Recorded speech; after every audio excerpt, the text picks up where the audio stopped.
this makes the whole parallel worlds idea of class very literal.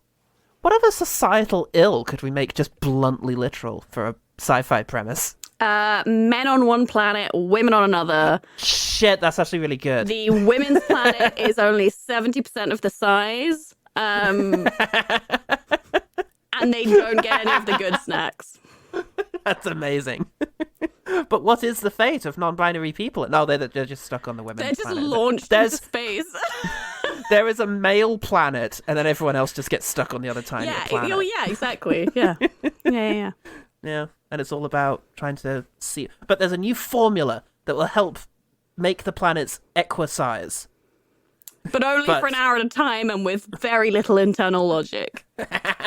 It just requires the men to fucking... Well, at first everybody's like, maybe we can convince the men in order to take part in this process. And then they're like, no, they're not going to do that. We're just going to have to fucking make this happen. Yeah. Yeah. But we're not going to tell that story at all. We're just going to focus on a kind of boring love story. Oh, it'll happen because the women fucking make it happen. But then one guy will be like, it was me. I did it. And like everyone will... And that'll become the narrative. Yeah. That seems right. Yep. Excellent. That's a very... that really came together extremely well, extremely quickly.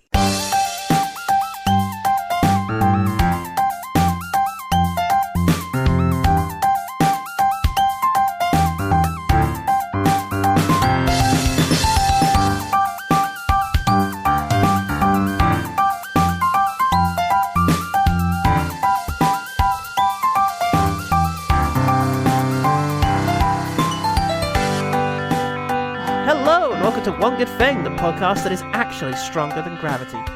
I'm Paul Barakowitz. I didn't practice the name, whatever it is he's called. Timothy Spall on this. Birchowitz. Yeah. And we're still falling between the varying worlds of Recommendations Month, and specifically a Roll Plus Heart double feature. After Helen Gaffney's adventures across the 8th dimension last week, we're now contemplating the backwards world of Becs Watson. The horror. Becs, tell us all about what that upside-downy world is like. You know, very upside down with little internal logic. That's what I like to hear. That's the kind of guests that I always like to have.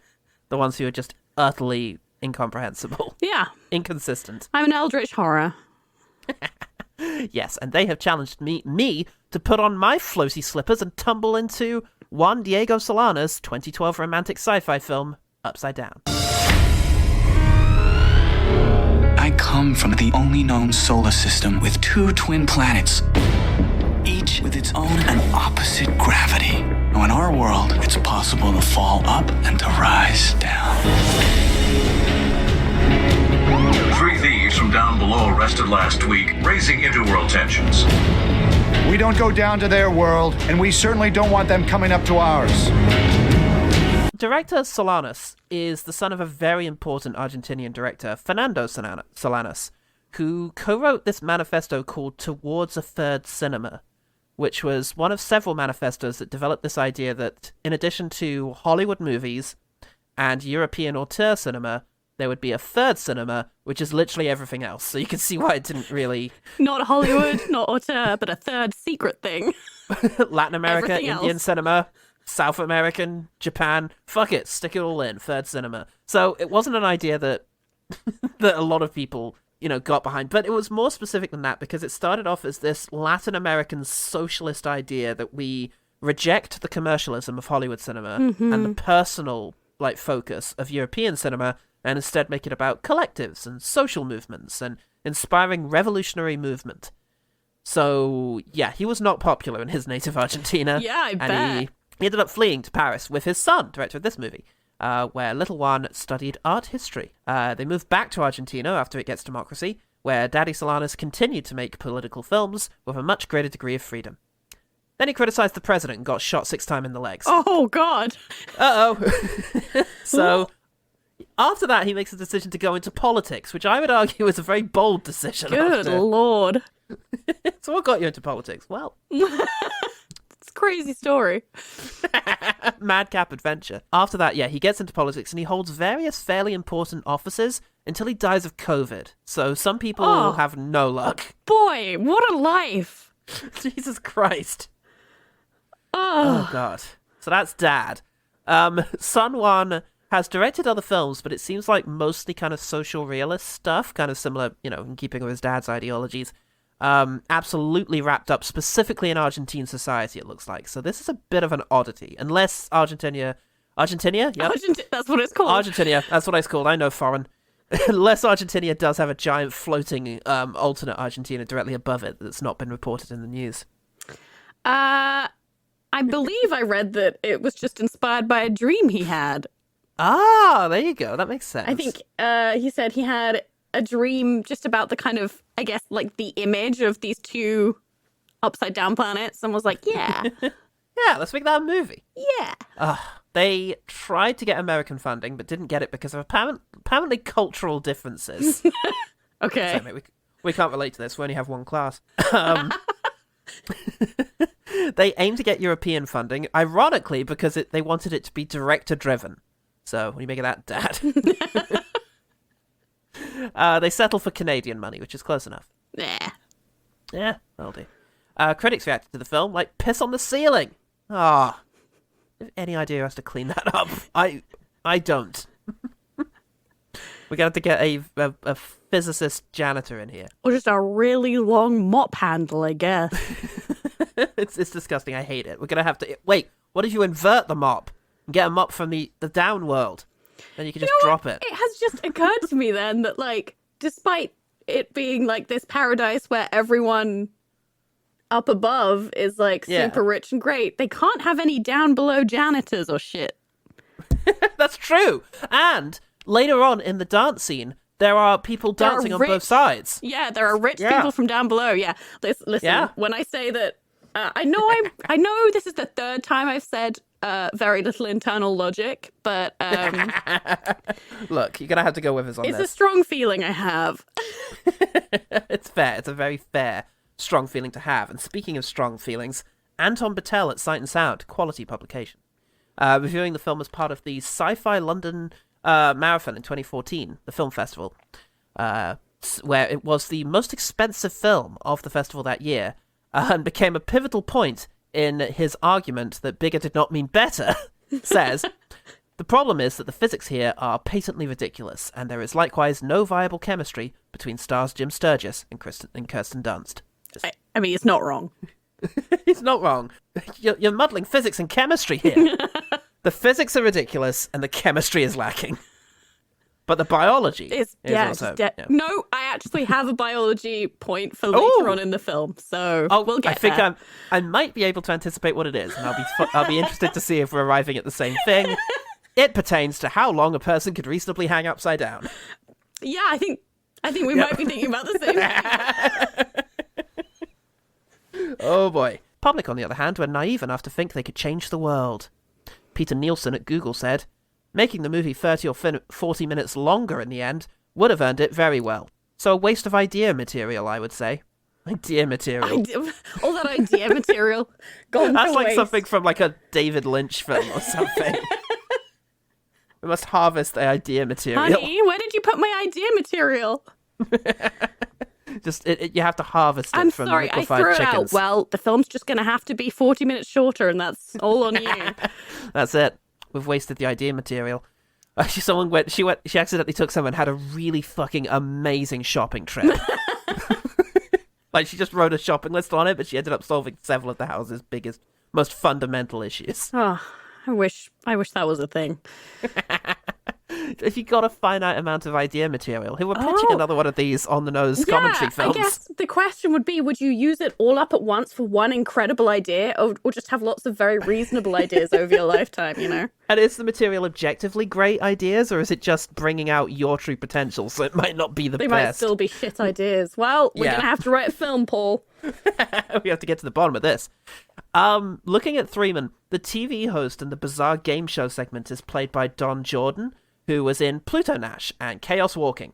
So, good stuff. I think also we have another thing, because John Topor, who you will remember as security guard number 3 in this. Of course, yeah. Of course. Was also robot number 5 in Pluto Nash, so a fellow Pluto Nasher, and was in Battlefield Earth as processing clerk, one-eyed guard, and teleportation supervisor. Oh, he got around. I don't know if that's 3 separate guys or just one busy dude. Just one really busy guy. You know who else is a 3-man? Oh? It's me. This is my 3rd OGT appearance. Amazing. Put me in the bin. Let's reflect. It was not Van Helsing. What's it called? Jonah Hex. Jonah Hex. Oh, what's the second one? I don't know. I'm having some kind of absolute memory blank. Oh no, Devil. No, that was Helen. Fuck. What was the second one? I genuinely don't remember. Hold on. If I do Becs, something bad. It would have been something bad. We can all be. Oh no, Jason Statham season. Oh, it was. Yes. So it was He actually came on for something the excellent. transporter. Yes, it was. It was a wonderful, wonderful thing. So, not bad. Not a bad hit rate. Yeah. Just need to stick to the Stafo. Oh, free to a man, free in the bush, free, yo. Films are shit, mate. The film has 28% on Rotten Tomatoes, 6.3 on IMDb, and in terms of money it made, I'll tell you as soon as it loads. It made, $22 million on a $50 million budget. Yeah, whoops. Whoopsie daisy. Woo. Ah. Oh dear. So, Bex, you loop-de-loop. What's one thing about this film that made you wish you were on the right side of the upside down? By which I mean, how come this? I think I vaguely remember tweeting that I had watched it and just being like, if the Pauls haven't seen it. And you know what? I don't think that was even the first time I watched it, because I think I saw this when it came out.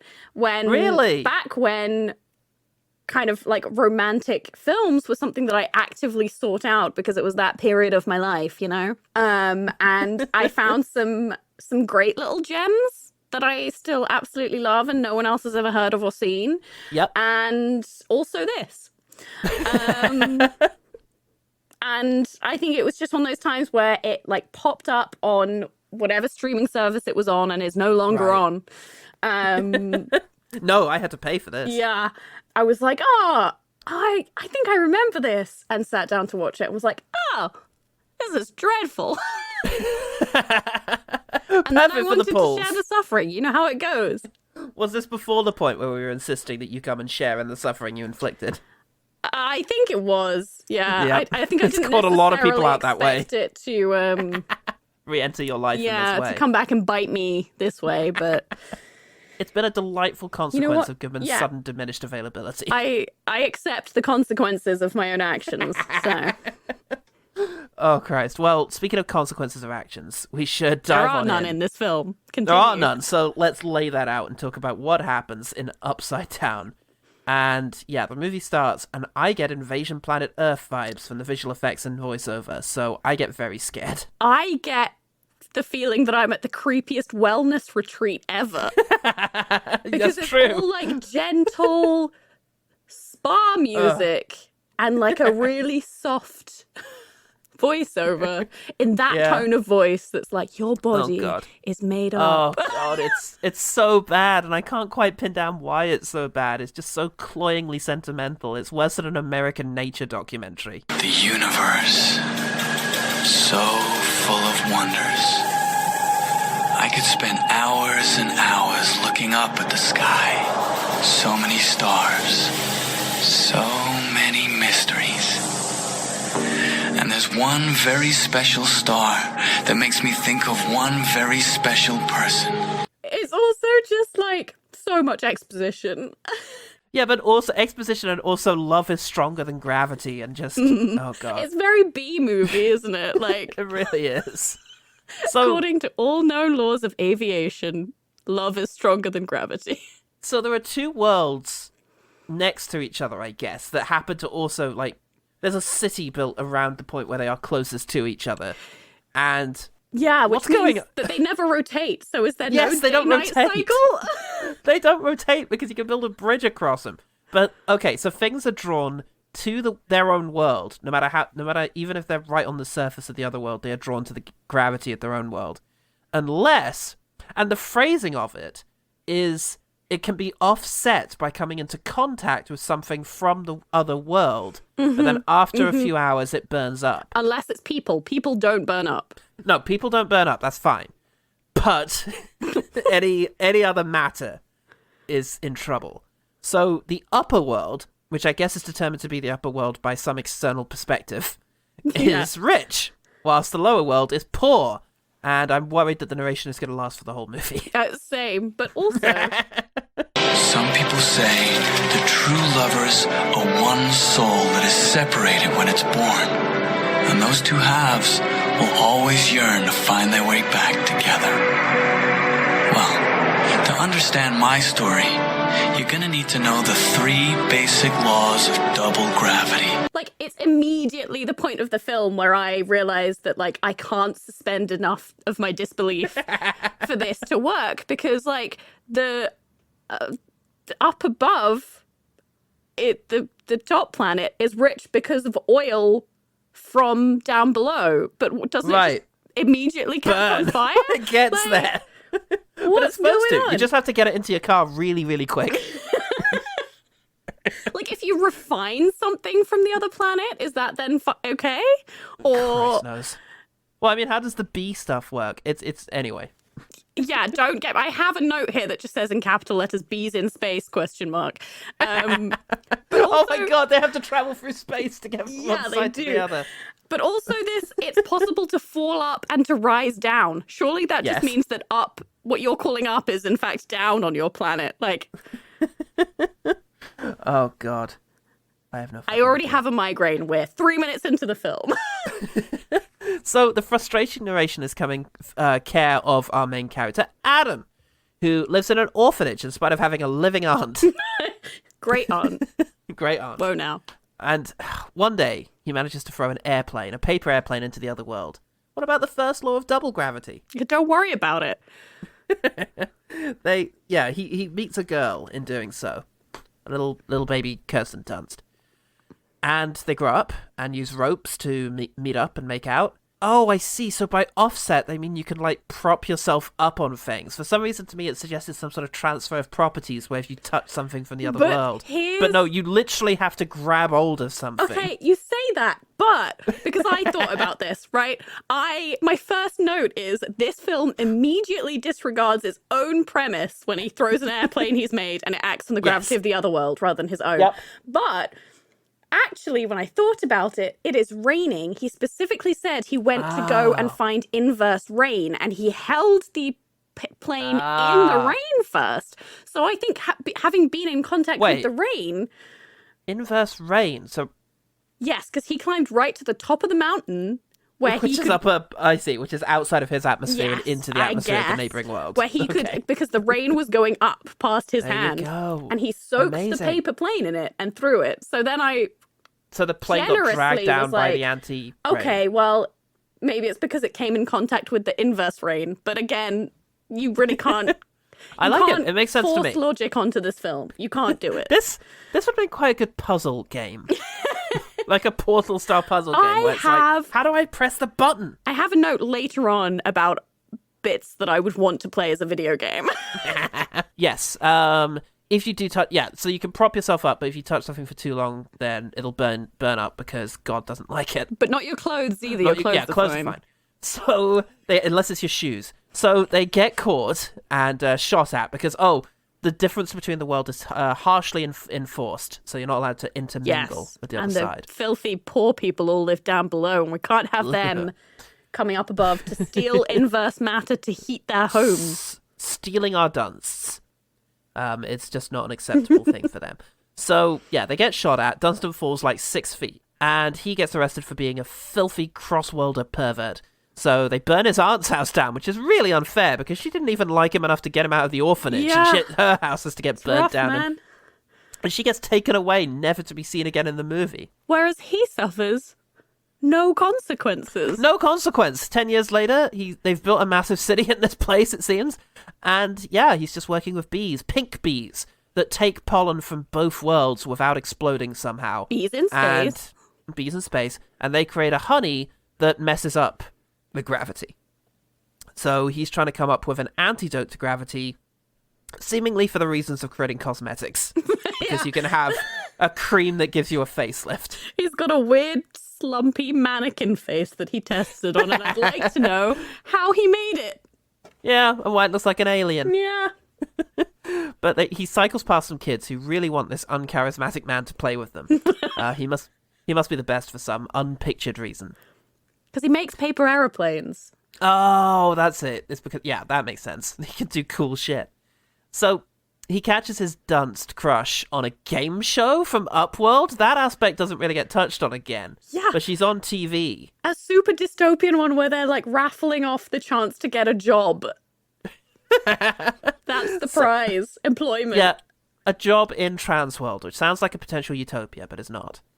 It's, in fact, this giant company that controls, like, the interface between the two worlds. I think that's the idea. Yeah. Scene's missing, and he works there too now. Yeah, but this is the thing, right? He just walked in and got a job there with no struggle, no application. No. He was just like, hey, want a face cream? And they were like, yeah.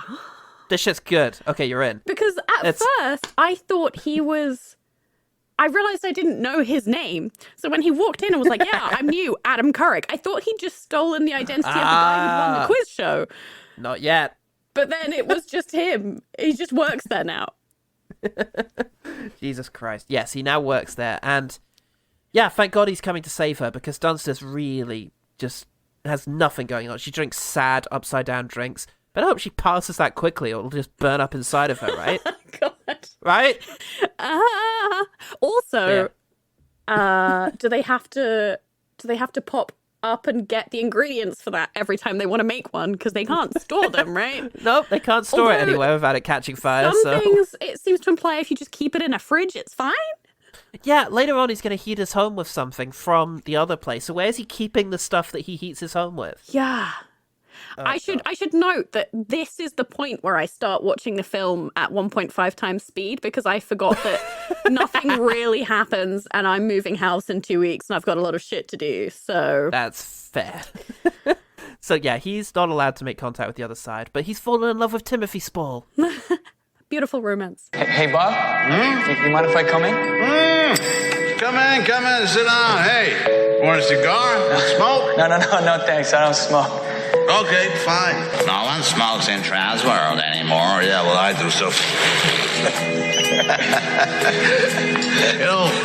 people have a funny way of seeing things here. Anything or anyone different is, well, let's say, frowned upon. So, yeah, which is handy, because he has lost the support of his previous father figure, who looked so much like Frankie Faison to me, it feels like an insult to me somehow that they just didn't get Frankie Faison.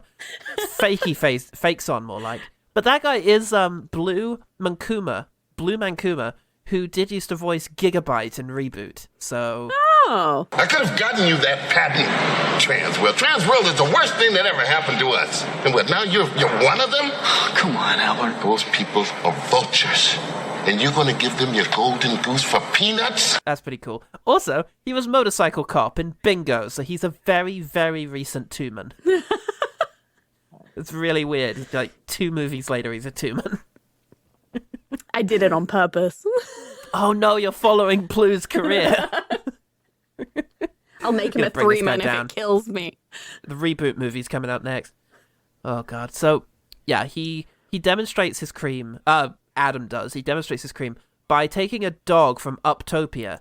Shouldn't the dog be from Downville? Because that's just going to make him seem even sadder. It's going to pull God, you're right. It's going to, like, accentuate his sad, jowly face. Didn't think about that. He looks even more miserable now. This is brilliant. We need to invest in this man. So, he's got to get up there. He's got to get up there and meet his Dunst. He's climbing the company ladder, but it's not getting him any closer to Dunst. So... Fakeson helps him to disguise himself as a worker from Utopia using some stuff? Like, just stuff you can put in a vest? Just stuff. This puzzles me, because I was like, okay, he's getting materials to work on his stuff. So is he just requisitioning heavy, like, metal? Yeah. That he's then stuffing in his suit? But is no one questioning what he's doing with it and why he keeps asking for more? And how did he get it into the bathroom where he changes into it without it floating into the sky? Why does it only take effect once he starts wearing it? And why don't his hair and clothes stand up? Okay. Yeah, the hair thing really annoys me. Because at one point he's sprays hairspray onto his hair that is showing no sign of being affected by any adverse gravity. But I will say he does smuggle it out a small briefcase at a time, and he's like having to fight to keep the briefcase down. I did notice that. So I like that's good. And then he was storing it in the ceiling. Yeah. Okay. So they've got that. I missed that bit. I guess. Wow. I mean, how precise is the point where gravity flip? Yeah. Well, I mean, Jesus Christ, that's going to be an issue later on. But yes, he tracks down Dunst, and she doesn't recognize him because of that slight fall she had, gave her amnesia. Luckily, there's a colleague on hand to explain all of this. It's like, she's got to... And also, the way that she explains it, though, is like, she forgets things because of her amnesia. And I'm like, no, I don't think it's, like, ongoing, right? She had a head injury, and she forgot everything before that. Yeah, she's got mementos. Woman isn't like, you know her from when you were 15? Yeah, that's when this happened. It's insane. But he shows her his pink gravity juice, and she's all impressed by that. It's like having a dog. You just get all the attention. But... apparently he's charmingly awkward for an entire hour or two because he starts burning up. That scene was really truncated by the edit. Also baffling. Oh god. Yeah. God, how long can a normal person be upside down before they like pass out? 5 to 10 minutes. Okay, cool. Good. Good. Dead in 24 hours. Okay, good. Let's keep track of that. So he goes to the bathroom and pees on the ceiling because there's always time for a pee joke. And sets off the pee alarm they have installed there that only rings in the room in which it goes off, so Dunst is undisturbed. Nowhere else in the building. Oh, Christ. So, what happens here? Timothy Spall gets fired in a big ceremony that he do. And yeah, he's gone, but he leaves him his no longer valid ID on the way out, and also a box of his desk clutter that he keeps under his desk. But isn't that eventually going to catch fire if it continues to have contact with the desk? Internal logic. Just forget about it. It's that fine. Caught fire very early on. You don't see it. The whole building goes down. So he does the trick again. He inverts himself, which is once again to just weigh himself up with stuff from the other side in what would be an excruciating and potentially fatal experience. But he does that. He catches up with Dunst and disastrously tries to remind her of her past, and then disastrously tries to bail out of that. And luckily, 2 disasters make for a good date because it goes fine. Yeah, I do have to say that I'm trying to come up with a witty third G to go into my gravity gaslight gatekeep slogan because this film involves a lot of gaslighting. Oh yeah, and you've got to love the line, "What, you can't stay for one more drink?" Yeah, it's the Harvey Weinstein School of Seduction. Oh, it's bad. It's real bad. Yeah, it's bad. He does a bad job. But it works, and he starts to burn up, so he takes his shoes off and crashes down to Downberg in a move that would definitely kill him on impact with the water. But also, so it's just the shoes that keep him oriented. Yeah, well, this is the thing. Why does he then have a vest full of stuff? Because as soon as he takes the shoes off, it's not like a hot air balloon where he slowly drifts up. He fucking falls into the other world. Baffling. He's showing off his cream back in Damville. In a sort of which also takes care of dark under eye circles, by the way, once he finishes applying it. Well, all the blood flows up away from your eyes. I don't know. So, yeah, the logic seems to be that if I just hang upside down, I look 10 years younger. Yeah. Because that's all that's happening here. Yeah. You're pulling their face upwards. But he does it like a maestro. He has 5 different strengths, and he kind of like showily dips a finger into 5, then 3, then 2, and then applies it to the same spot on her face over and over again. Until all of her old people prosthetics fall off and she looks young again. Hooray! We thought there was an easier way to get those off her face. Oh, but then Dunst comes in and catches him being a filthy downer. Oh. Betrayal. He ups himself and rushes after her, but he tips off security by being on one of those days where he looks less like Timothy Spall than usual. He must have slept really well the previous night. So, yeah, she meanwhile is realizing that his irritating, chirpy, not taking no for an answer attitude is weirdly familiar. I remember that from my childhood. been What, you gaslit can't- since I was a child. My You can't God. stay for one more drink? Shouting over the mountain. Of course. I know that asshole. So, yeah, they had an awkward relationship when they were kids. But, yeah, they get broken up again. And what do you mean there's half an hour left? Yeah, okay. The pacing on this thing is wild. But also the fact that she's like, oh my God, wait, it was him. I'm immediately deeply in love again. Yeah, and back on everything board. is forgiven. And I don't mind that he was so weird about all of this. Oh, fuck. They catch up again. And they go back to their mountain. But they get caught by the Rosses again. Stop going there. It's very conspicuous. They're in a tough spot, so they tell each other to hold on for quite a while. Hold on!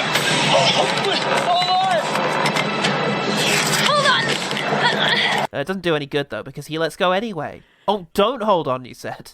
This entire last chase sequence makes the least sense in terms of like the gravity situation. They're both falling the same way. They're falling opposite ways. They're cancelling out each other's weight. They're not cancelling out each other's weight. When she drops him, he falls, but she's still hanging the same way. Rather than I didn't even think springing back about the other way.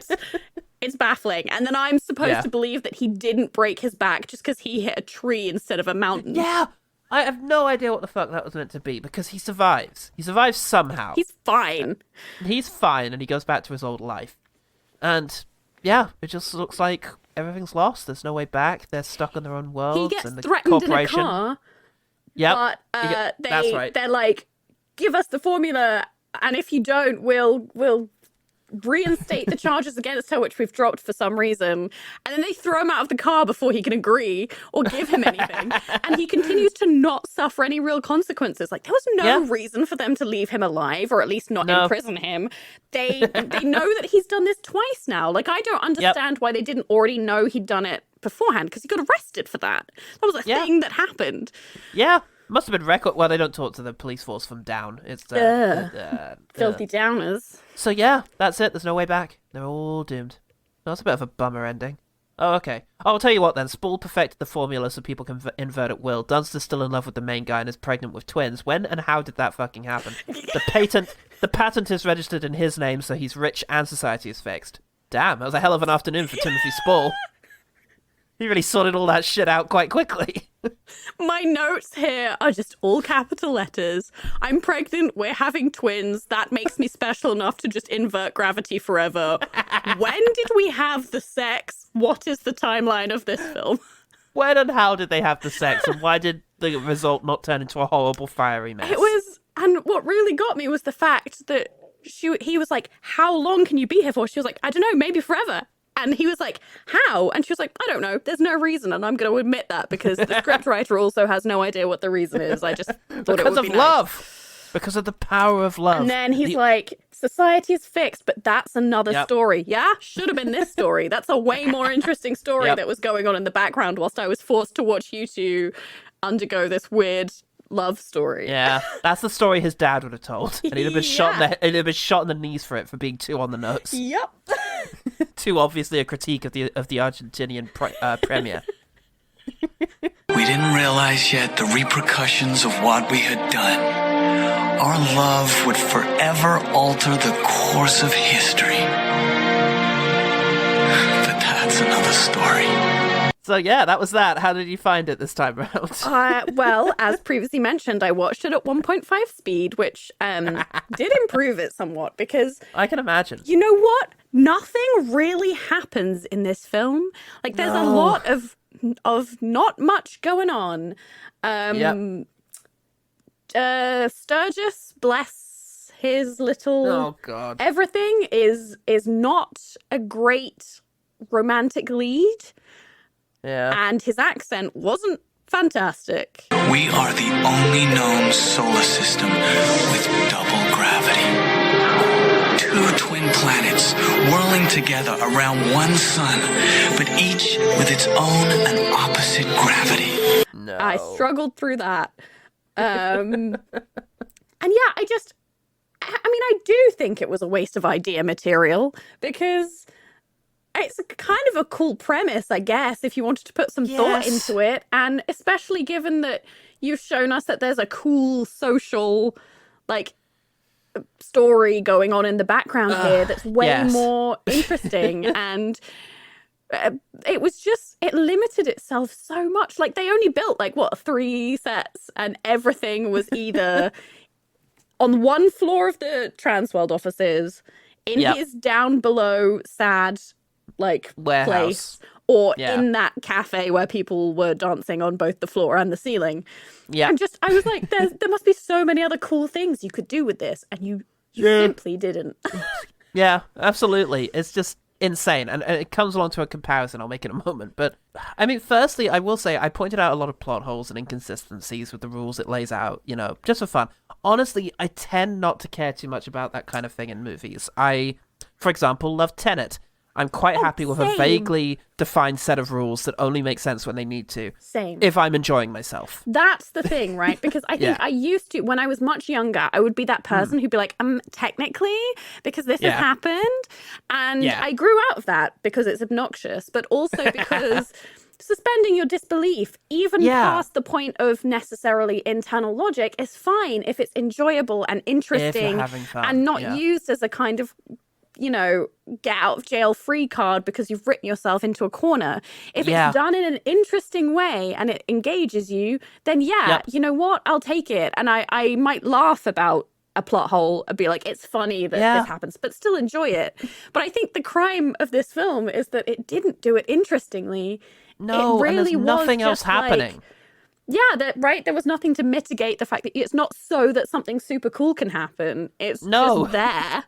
It's just addressing problems that their scenario has brought up. Yeah. And why not just make it? Because I kind of like the idea that we're only going to solve this with physics from what we've established, but they just don't then stick to that and just forget rules that are inconvenient. And I don't know, the comparison that came to mind is that this really is a perfect film to put alongside In Time. Jen's most recent pick for the podcast. Have you seen it? The Justin Timberlake, Amanda Seyfried? No. Everybody has a set amount of the idea is... I remember I listened to the episode. I was like, that's what that fucking film is. Because I've seen one clip of it circulating around the internet for ages and been like, what the fuck is that from? And now I know, but I haven't seen it yet. Okay, so the premise is everybody has time that is ticking down on their arms all the time, and they earn more time, like money. So... it's a perfect film to screen alongside that because it's a ridiculous high concept idea with very on the nose social commentary that lends itself to a few clever sequences and a lot of bland romance. Yeah. In Time benefits from a bigger budget, better chemistry between its two still admittedly dull leads, and a more Bonnie and Clyde narrative in its second half that's fun. This does not have those things. The characters are very boring and flat with no inner life, which makes a lot of the drama quite dull. The story is cliched, star-crossed lovers with very little innovation beyond its premise, which is reduced to a visual quirk for most of the time. Yeah. And as social commentary, it's not on the nose, it's inside of the nose jabbing at your brain. We have this idea of class as represented not only in terms of physical space, that is forever close but impossible to actually cross over, from where you are to the other side, but also in a physiological sense. The different gravities literally pull them apart, even if they're in a room on their own together. So there is a physical barrier between their love. But even that just feels derivative, weirdly, and what came to mind, of mermaid romance stories.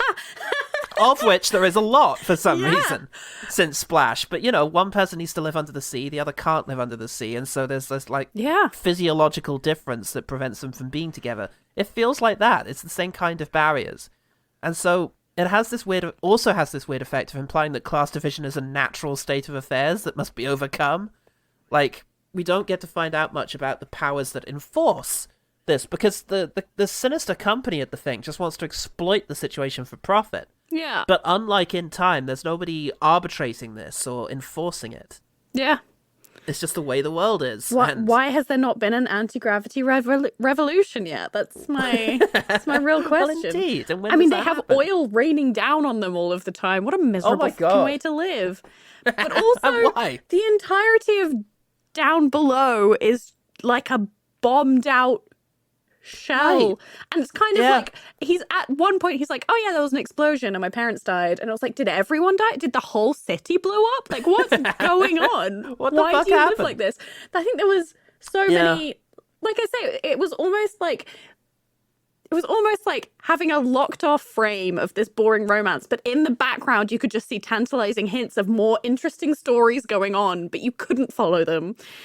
Yeah. Or see them, really, except for like vague suggestions, which you then autofill yourself. Yeah. And it just wasn't great. It wasn't great, and the thing that was most striking for me, and most disappointing, I think, is that the film was quite ugly.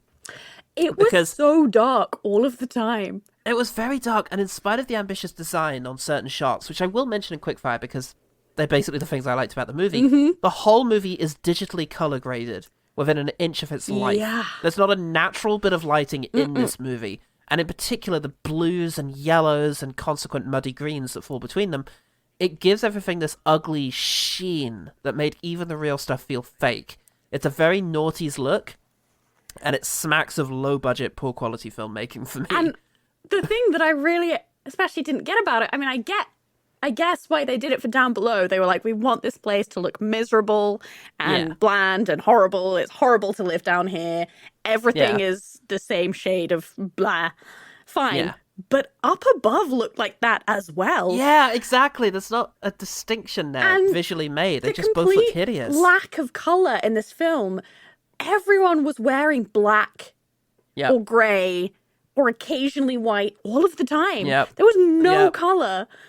I can't think of any interesting costumes. No, that's because there were none.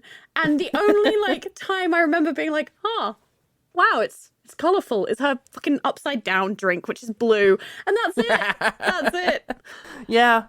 Yeah, it's a really just sort of very noughties kind of dour, muddy brown and green aesthetic, which is disappointing for a movie that has the potential to have such crazy visuals. Because, I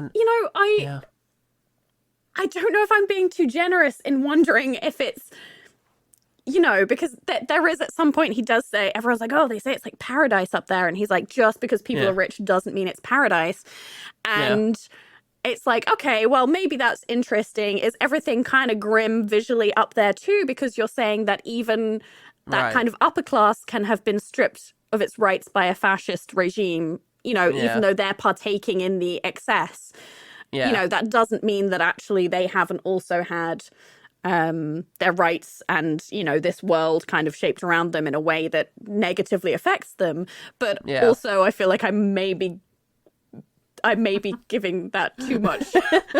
Well, I mean, that's fine, but it has the effect of the two sides not feeling all that different. Yeah, they felt... Yeah. Aside from the fact that the downside seems to have been bombed at some stage. Yeah, Up Above has better still roads, has. and that's about it. Yeah, they still have these giant palatial spaces. It just, it's very odd. But the film did manage little spikes of interest when it made innovative use of its concepts. Little details and fun bits of production design that, were fun, but for the most part, it just didn't tell a compelling story or create a world that felt real or inviting to me. So... And it just telling a very generic and bland love story at its heart feels like such a missed opportunity. It just, it was a very odd film, a film that's a little hard to sort of get under the skin of and realize what they really wanted to say with it. Yeah. Everything feels a little arbitrary and you just wonder where it came from, and maybe it is just this guy... Because it came from a dream. It came from a dream and he thought it was a neat visual and tried to make up like a movie to tell in that scenario, but it wasn't. The concept, the premise doesn't marry to the setting. And so it's just, very forgettable. Nevertheless, there are some good things about it. So, let's quickfire. Quickfire. It was me quick firing. I loved it. For anyone who didn't have the visuals. There were finger guns. It was... impressive. I was going to group mine together of just being like cool upside down stuff, but that is literally all of my quick fires, so I had to separate them. Yeah.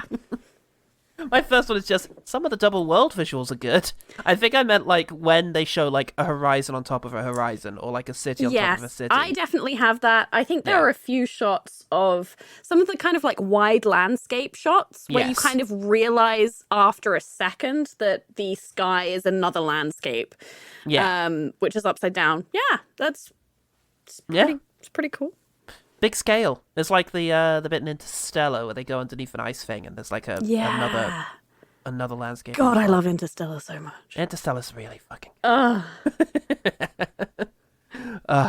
okay. Do you have a I mean, I had, as much as I hated the narration at the beginning, I actually quite enjoyed the hand-drawn parts of the animations where it was all very like I don't know whether it's just my love for symmetry or whatever, but just lots of, little bees that kind of like go around into like an infinite, infinity symbol and stuff, and that kind of nice kind of hand-drawn twee-ish style. I was actually like, yeah, you know what? I kind of like that.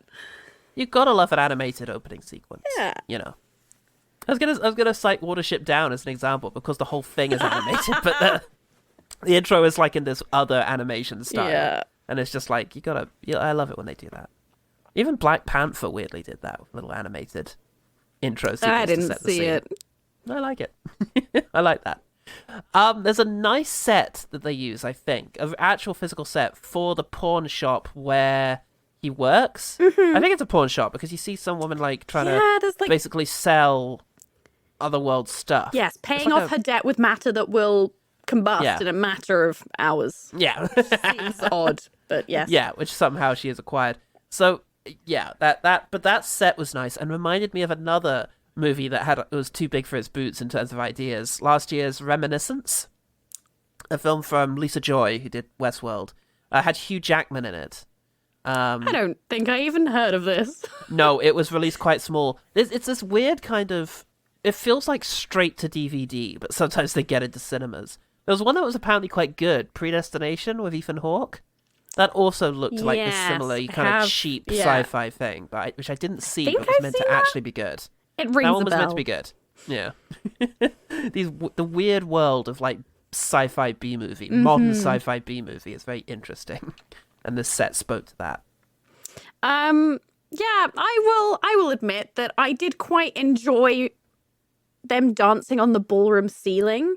Yeah. Because instead of building like a set where they're like, and both of these, like both the ceiling and the floor deliberately are dance floors, for the people from up above, it was just like the painted ceiling with the chandelier hanging up in the middle. And I quite enjoyed that the first time round, although, wow, a lot of the movie was in there because they built it and they were like, fuck it, why not? I think I was reading about them having to like build the chandelier kind of like IRL and wiring it all up. And I guess once they'd done it, they were like, well, we're going to use the fuck out of this.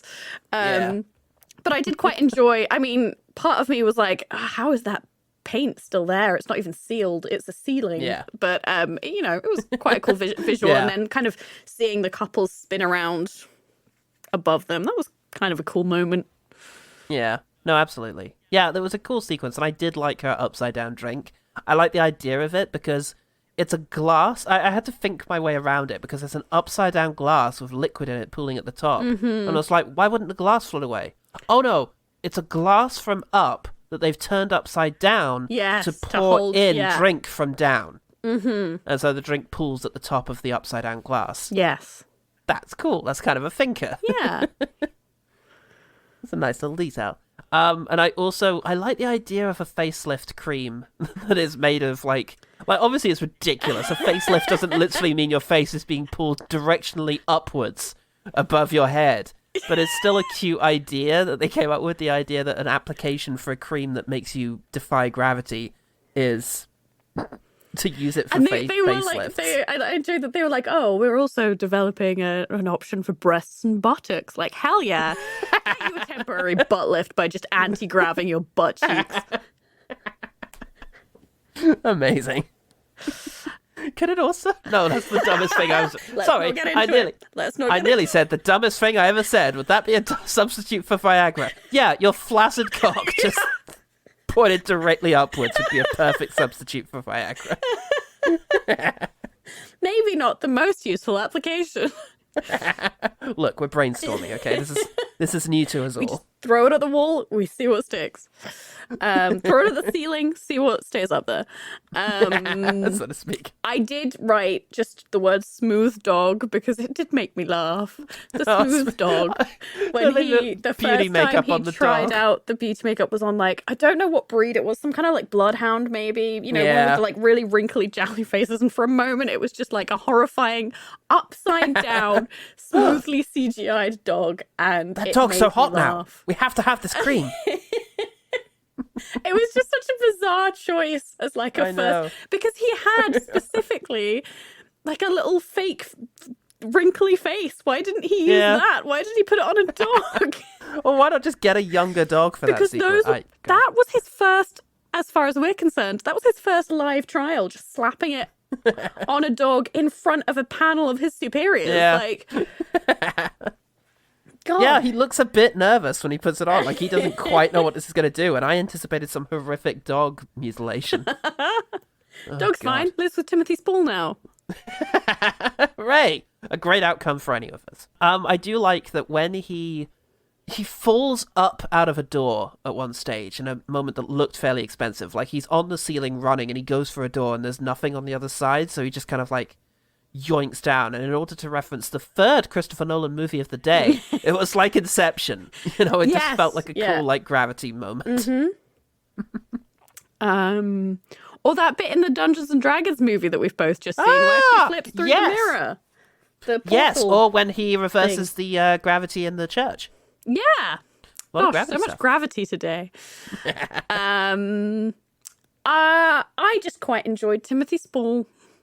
Yeah, I love him. He's pretty great, and I enjoyed his like weird cigar chomping, stamp collecting, like just like there was no reason for him to be there to be nice to the new guy, to get this involved in any of it, but he was just like, fuck it. We didn't even mention the fact that his colleagues on his first day pull a bunch of really bizarre pranks on him, like childhood pranks. Yeah, they give him pinning a note to his the back of his thing. Yeah, and then giving him a bottle of upside down soda so that when he opens it, it all just pours up. Yeah, pours upwards. Yeah. I mean, I guess it's cute to show that a prank like that would work in this reality, but it just makes this place seem like it's staffed by schoolboys. Yeah, which is also really doesn't fit with the kind of climate of fear that they then implies there, given that they all have to stand up and watch as names of people who are being fired are read out for no particular reason, just because they no longer need you. God almighty.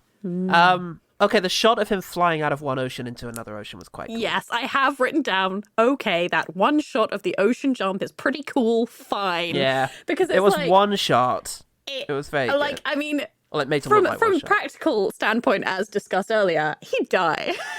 Yeah, he would definitely die. Oh, God, yeah. And the gravitiness made no sense of him just taking off his shoes. But it did look very cool. It was, again, a very kind of Inception-esque moment of just like the whole world flipping as he falls into the sky. It was cool.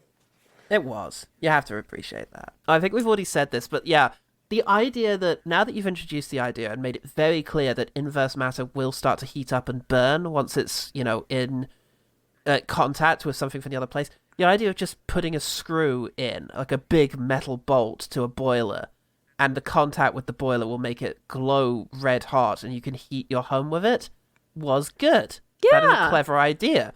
But where the hell was he keeping them when they weren't in the boiler? Right? And I think it was in a fridge, which just implies that... Because this was the other thing that bothered me, right? He was like a scientist...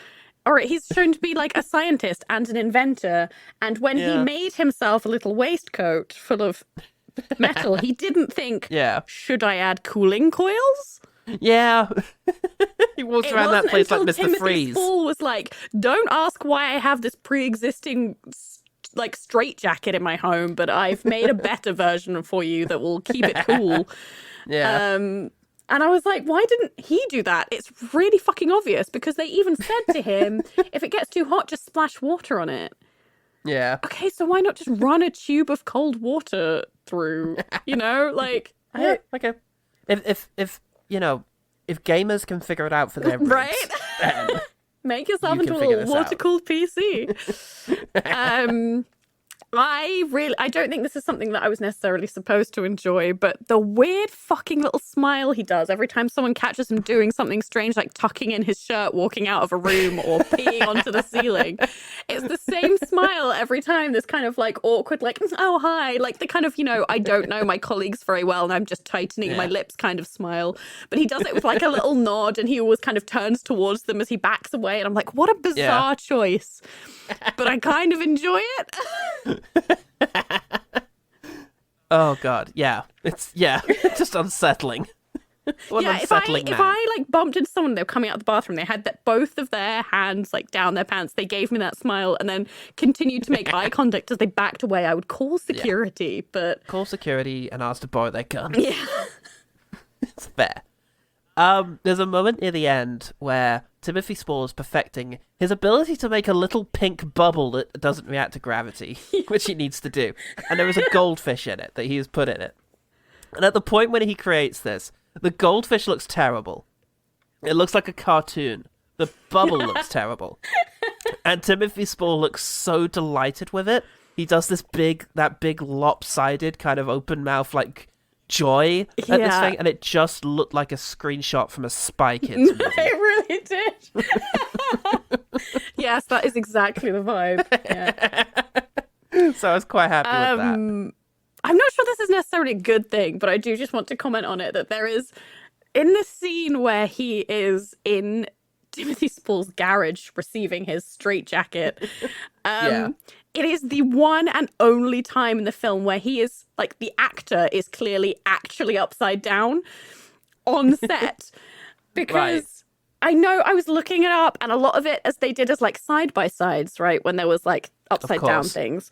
But in that scene, he is, like, perched on a ceiling rafter, but you can see his face is, you know, being pulled down, and his hair is actually coming down, and it's the one and only time in the film where it's like, oh, he's upside down, like, actually, like, genuinely suffering from the effects of gravity going the wrong way. And it was just so striking that it only happened once that it you're right. Made me laugh. I think I remember noticing that because, yes, you're right. This is going to have a disastrous effect on him. Yeah, he's going to look real weird. Yeah, and he's like, he's going pink despite all of his makeup. Oh, Jesus. Yeah, it's oh Christ. That whole thing, like, it's an interesting premise, but really, literally, he could only have done it for like 10 minutes before he started to experience severe psychological effects. Yeah. Physiological effects, which could have been interesting. Mm-hmm. Could have been an interesting thing. My final one is that near the end of the movie, this is so lame because it's in one scene. She now remembers him. And so she goes to Timothy Spall's house and, like, says, what are we going to do now? And, you know, and just for a moment, it looked like she was going to take agency in this and she was going to take control of the story. And for the third act, which I thought we were getting, because this movie has like 15 to 20 minutes of credits at the end, I thought, okay, this is where we're going now, is the third act of the movie is going to be she's the main character trying to find him and descend into his world. No, instead we cut to the other place and Uncle Timothy Spall fixed it all in his, just in his, we're all going to admit that either, like, both within the story and without the story, we don't know how. Yeah. She's magic pregnant. And I guess the implication is that the children are made up of an up person and a down person DNA. So maybe they're going to be... Once she gives birth, does she spring back? Oh, God. They're going to be like the walkers of... Oh, my God, they're dragging her down is the implication. Oh, my God. So dumb. Yeah, I have no idea. That would be amazing. Just shot through the roof of the hospital. Yikes. What a way to go. Oh, God. My last one is that crashed airship set, ? Is so cool. Yes. Why didn't we get more of it? And that is the bit that I want to play as a video game level. Oh, yes. A gravity-defying crashed airship. They're properly, like, jumping. For some reason, there's big concrete blocks that have been hung onto this thing. for some reason. Yep. But they're like jumping from block to block, and I'm probably like, this is a platformer. This is a very cool platformer. Yeah. That I would play where, you know, maybe you're two players and one player has one gravity and one player has the other gravity, and it's like a puzzle Oh my type god, thing. that is a puzzle game. Yeah. Right? Absolutely. And it would be great, but for some reason they just jumped around it for a while and then they went away. Inexplicable. Yeah. Yeah. Oh well, maybe they And had then I would really like to reiterate that I don't know when or how they had sex. I just need people to understand that I thought about this, because then I also thought it's the same issue I have with films where people have 0G sex in space. Like, where's your leverage? Yeah. How did that work? Did you pin her down to a rock and you were like, with your body, and were like, you can't move or you will float away? Yeah. Like, what? Yeah. But also, absolutely baffling. What was the time span of this film? She already knew she was pregnant with twins. Yeah, exactly. Like, how long passes before they catch up is ridiculous. Oh god. It's a film with very little. I don't know. Again, it really speaks towards another thing that I saw mentioned in the Sight and Sound review, that it cannot decide on the age of its audience. Is this for teenagers or is it for grown audiences? Because it tonally and in terms of its logic, it really doesn't feel like, I would argue, it's made up its mind. Neither. Oh god. Yep. Well, there you go. That is just about all we have to say about this particular film, about Upside Down. Let me see, and I've got to be honest, I'm going to be astonished. I don't think any of the OG team had anything to say about any of this. Let's see. Okay, you've commented on it and quote tweeted it. Yeah. No. To be like, share my suffering. Fair enough. Let's try Facebook. Nope. Okay, no Facebook. Let's just try Patreon. Come on, Paters. Just in cases. No. Okay, nothing on there. That's fair. That is fair, Patreons. You've all made good life choices in not having seen this film. It's a solid day for the OG team and a disappointing day for us. Let us talk about, instead, the one better thing. The one better thing. Oh, I kind of forgot that was part of this podcast. Oh no, everybody does. Even me, quite a lot. I have one, if you want to take a moment to have a think. Yeah, you go. Okay, mine is a somewhat obscure little science fiction drama film from 2011 called Another Earth.